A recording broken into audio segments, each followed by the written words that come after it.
Assalamualaikum dan salam sejahtera. Beberapa hari ini saya tengok penyokong Abdul Hadi Awang dan mereka yang benci Abdul Hadi Awang bergaduh di dalam media sosial, terutama sekali TikTok. Mereka menjerit, maki, menghina, dan kalau tengok kelakuan mereka ni, boleh kita anggaplah very un-Malay and un-Islamic. Dah jadi macam tak sioman lah cara dia orang berdebat ataupun bergaduh. Semua orang menjerit, tak ada seorang mendengar. Bila 9 orang menjerit, tak ada orang mendengar, kita pun susah nak follow lah discussion. Dia orang jemput saya, suruh naik, tapi saya tak mau lah. Saya tak mau, mana standard saya ni turun begitu rendah dengan saya participate in that kind of, boleh dikatakan, mass craziness. Diorang ni ialah hujah yang mereka yang menentang Hadi atau yang benci Hadi ni, mereka kata Hadi ni telah menderhaka dengan Sultan Selangor atau menderhaka dengan raja-raja Melayu. Raja sudah murka dan macam ni macam tu. So diorang kutuk Hadi dan ada juga menyoal, betul ke Hadi ni ulama? Siapa bagi dia taraf ulama? Hadi ni penipu lah, pembohong lah, macam-macam lah. So, even status ulama tu, maknanya dia orang menghina ulama in general lah. Saya tengok memanglah ramai orang Melayu. Dari dulu lah, dia orang memang benci ulama. So, it's normal lah. So, dalam sejarah beratus-ratus tahun ni, golongan yang benci ulama ni memang akan ada. Tapi yang penting ni, hujah mereka bahawasanya Hadi ni menderhaka. Actually, konsep derhaka tu tidak wujud lagi. There's no more derhaka. No such thing anymore as derhaka. Derhaka ni is an old concept.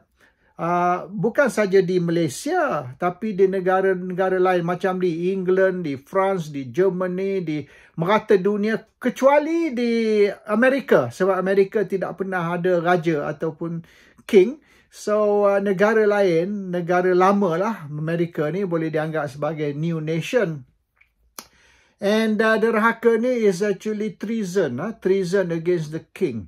Dan konsep tu wujud, derhaka, oleh kerana kepercayaan semasa tu di England ke Germany, France, meratalah ya, all over the world. Kepercayaan ialah raja ni dilantik oleh Tuhan dan raja ni mewakili Tuhan. So the king is appointed by God. And the king represents God, wakil Tuhan di atas dunia ni. So apa raja bercakap tu sama macam Tuhan bercakap. So sekira kita ni menentang raja, kita tak setuju dengan raja atau kita mempertikaikan apa-apa yang raja bercakap, bermaknanya kita ni menentang Tuhan. So it's treason. Sebab tu kita dihukum, dipenjara, pancung dan sebagainya.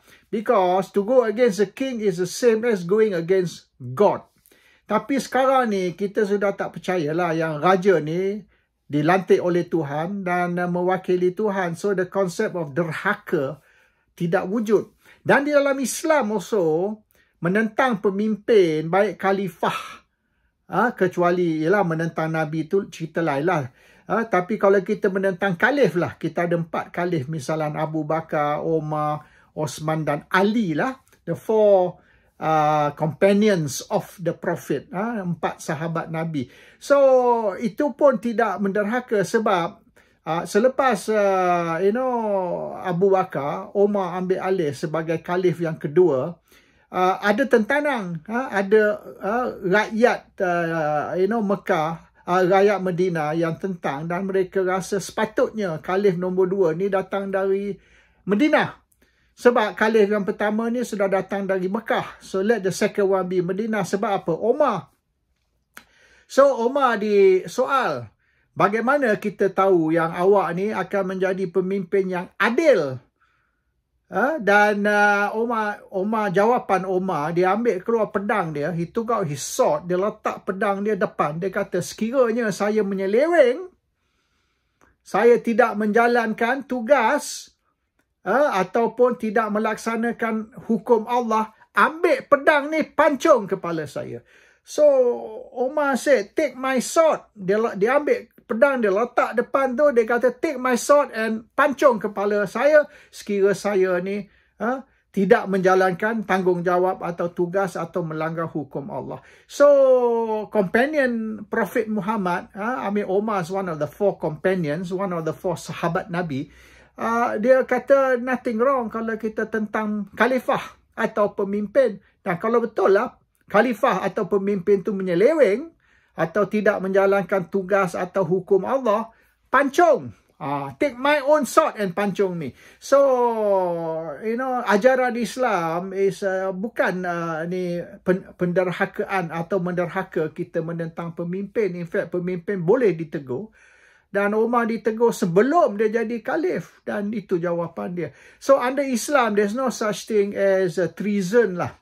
Ataupun derhaka. And dalam perlembagaan Malaysia juga sama.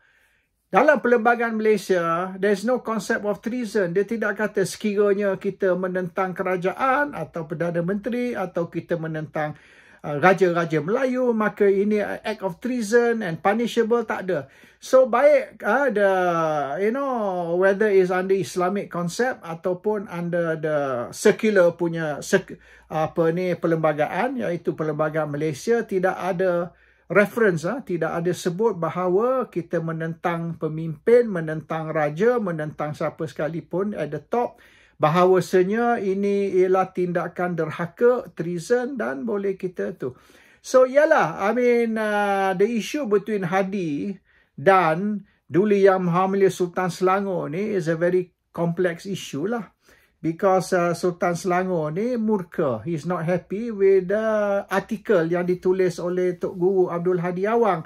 And he kutuk lah. Tapi kalau kita nak ambil Malaysia ni sebagai parliamentary democracy, iaitu satu demokrasi berparlimen, dan we are not we are not an absolute monarchy. We are only boleh dikatakan constitutional monarchy, bukan absolute monarchy. The concept of derhaka no longer exists. Actually, ini cerita lama. Ini masa cerita zaman Hang Tuah Hang Jebat. Apabila, Hang Tuah ni membuat Sultan ni murka, maka Hang Tuah dihukum bunuh.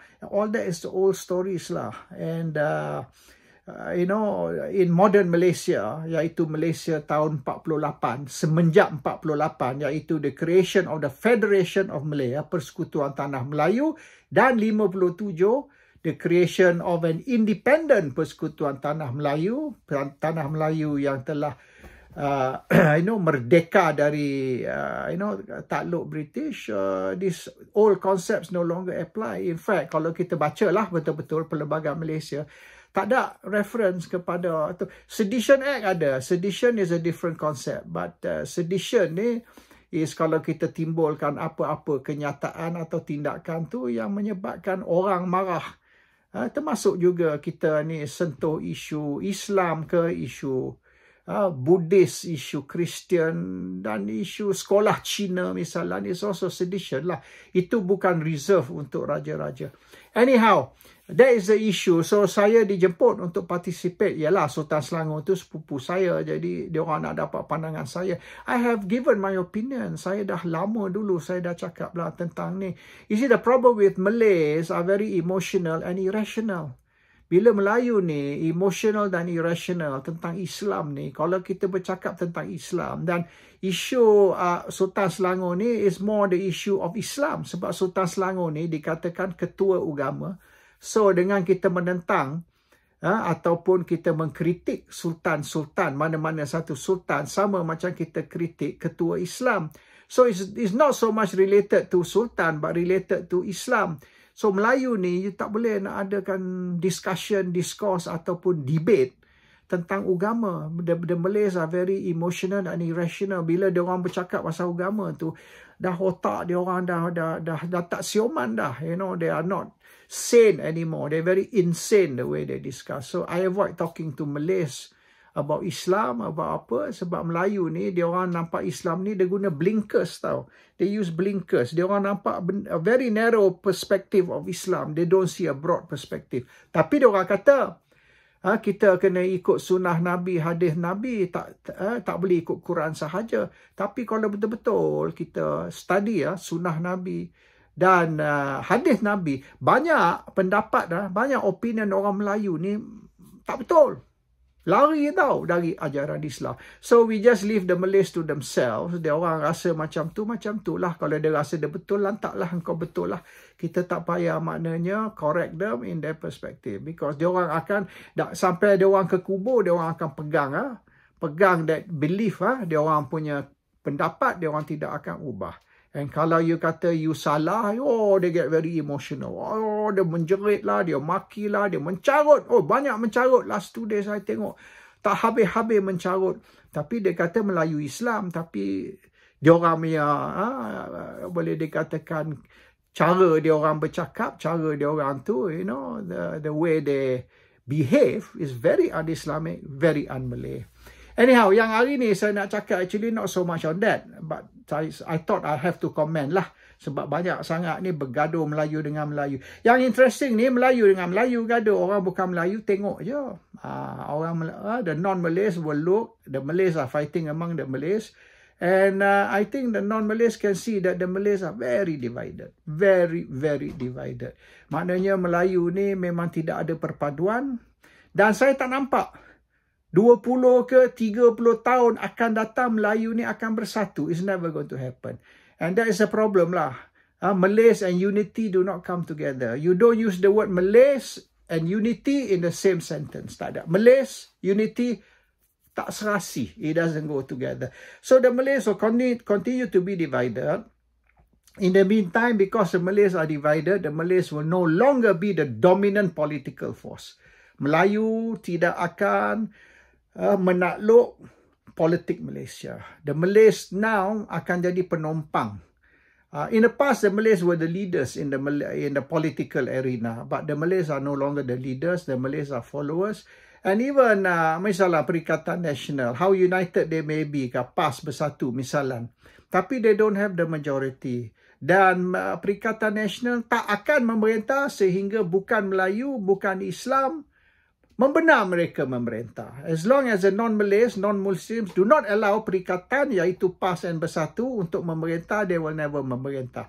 Kalau nak memerintah, especially di federal lah, kalau di negeri tu tak apalah, 4 negeri Melayu tu kan tak payah cerita lah. Tapi kalau at federal level, to control parliament, it's got to be Malay, non-Malay, Muslim, non-Muslim. So Perikatan Nasional tak boleh. And with this issue sekarang ni, isu durhaka lah, sultan dan sebagainya, sokongan untuk perikatan akan lagi merosot. Sebab ramai Melayu ni akan turn their backs on PAS. Sebab PAS ni dikata menderhaka lah, blah, and so on and so forth. So I don't see the future, the near future for perikatan.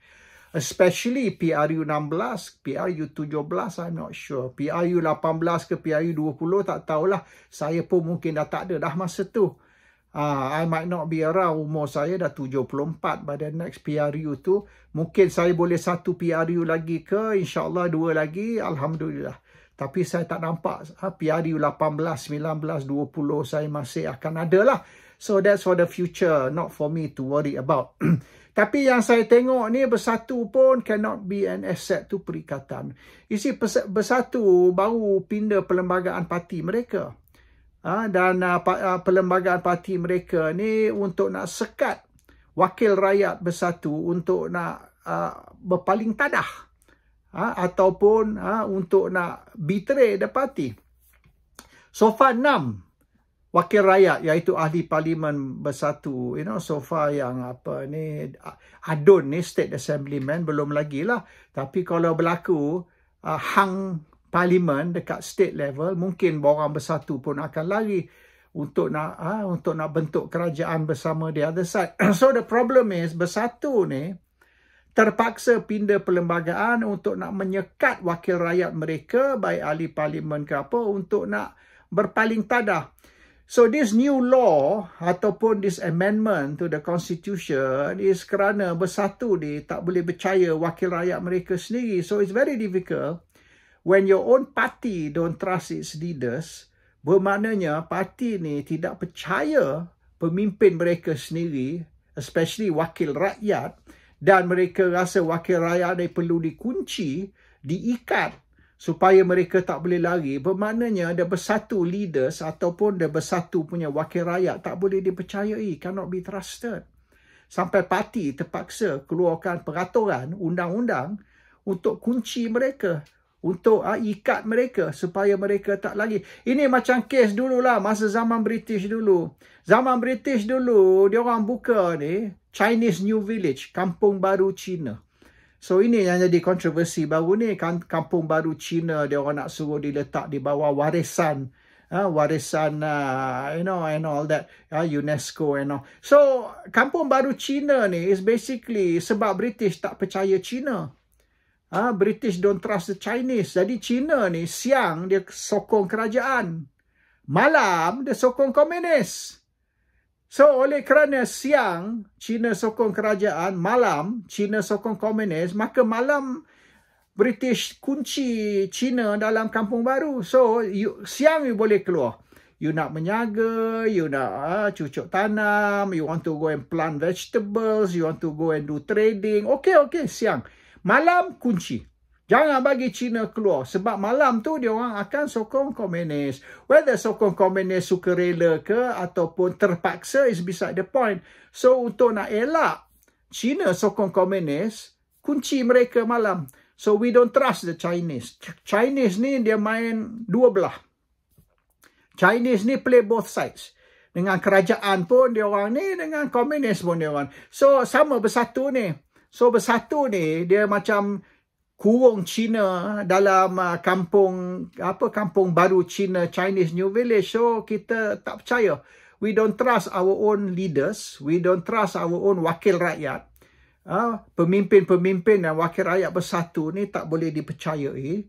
So kita kena kunci mereka, ikat mereka supaya mereka tak lari. So bila parti terpaksa bertindak, oleh kerana tidak percaya orang mereka sendiri, so I don't see that party as having any future. Bermaknanya pemimpin bersatu, wakil rakyat bersatu ni has got no, tidak ada pendirian. You see, they're not committed to the party. They don't have loyalty to the party. Their loyalty is to money. So kalau offer dia 20 juta, 30 juta, 40 juta, dia orang lari lah, dia orang lompat lah. So their loyalty is to ringgit Malaysia ataupun US dollars. That's all. So perjuangan parti ni tak, is secondary. So PAS ni lain. PAS ni macam mana pun tak setia kepada parti. They will hold on to the, to the party's ideals but not bersatu. This is the problem. So bila PAS ni partner dengan bersatu, satu parti di mana parti ni tak percaya pemimpin mereka sendiri. Parti yang tak percaya their own wakil rakyat sampai terpaksa pindah perlembagaan untuk kunci wakil rakyat, untuk ikat wakil rakyat mereka, maknanya is very difficult to the future tu. What kind of future do you have with a party that cannot trust its own people? So that is the issue sini lah sekarang ni. And mungkin tindakan ni is untuk protect bersatu dari orang mereka dicuri, orang mereka dibeli, untuk menyekat orang mereka lari menyokong kerajaan. So that shows maknanya it's not the party that we can depend on for the future of the Malays, because this party is about money. It's not about perjuangan Melayu. It's not about mendirikan Islam. It's all about how we can make money. Dan Saiful Wan Saiful dok kata dia di offer 1.7 juta untuk lompat dan diugut dan macam-macam. That's a crime tau. That's a crime. Bribery, extortion, and kedua-dua. He was bribed and he was extorted. Kalau awak tak sokong Anwar, maka kita akan ambil tindakan terhadap bawah. So, with this bribery extortion, tapi dia tidak buat laporan polis. Dia beritahu parlimen saja, informally lah, walaupun parlimen's official forum. So, ada tak you buat laporan polis? Tak. So, maknanya, kalau betul lah, Saiful was bribed, attempted bribe and extortion, and dia tidak buat laporan polis. Maknanya Wan Saiful ni dia penjenayah. He's a criminal. For the simple reason is he is protecting a crime. So bila you ada pemimpin bersatu yang bila benda ni berlaku, extortion lah, bribery lah, and dia buat diam aja, dia tak report polis. So nampaklah dia bersatu punya people tidak ada pendirian, and not only they cannot be trusted, iaitu kalau dia orang terima rasuah dia lari, tapi they also cannot be trusted bila di offer rasuah ataupun diugut, mereka diam, mereka tak buat laporan kepada polis. So this is the issue lah. So ialah the issue of Hadi ni, kita biarlah Hadi dengan Sultan selesai. Tapi pendapat saya is he has not committed a crime. And issue yang kata dia menderhaka ni doesn't exist, in the constitution, baik dalam Islam ke dalam perlembagaan, tidak wujud that crime. And the issue of terpaksa bersatu, terpaksa keluarkan undang-undang untuk nak ikat wakil rakyat mereka, sebab kalau tidak mereka akan lari. That shows bersatu's people ni are not trustworthy. And ada ke kita nak gantung future kita ni kepada satu parti di mana parti tu tak percaya pemimpin mereka sendiri. Assalamualaikum. Salam sejahtera.